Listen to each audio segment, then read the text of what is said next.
Well,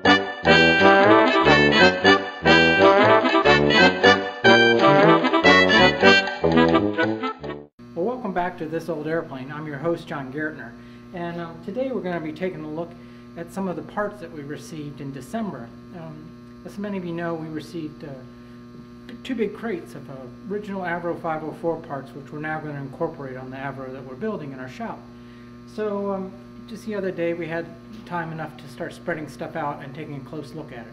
Now this is a basket case, so these pieces are in pretty rough shape, but we ought to be able to clean them up and be able to utilize many of them on our aircraft. One of the more rare parts is AGS British hardware, and in my hand here is an AGS shackle, and those are used for hooking up cables and controls and things like that.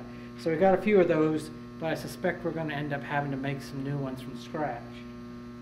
Another interesting thing is a whole bunch of original wire ferrules, and this is what we use to make our loops for bracing the plane, where there's a turnbuckle and a fitting, and then you have the ferrule that holds the looped piano wire in place. So we've been making hundreds of these from scratch. It's great to have some originals to compare them to, and we'll show you that in detail.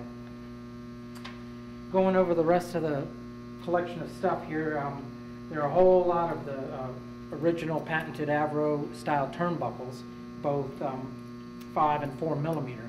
Now we made hundreds of these ourselves in order to put them on our plane, so it's pretty cool to have a whole bunch of originals. But they all need to be freed up. They're a little bit rusty, and then they'll need to be gently bead blasted and cleaned.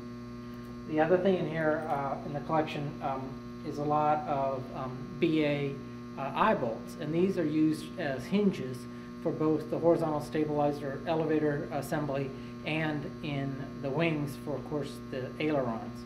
So although we've made new ones, we've got some originals here that we can swap out and incorporate. So it's kind of an interesting collection of parts, and it's neat to see how the originals were made and compare them to what we've done on our aircraft.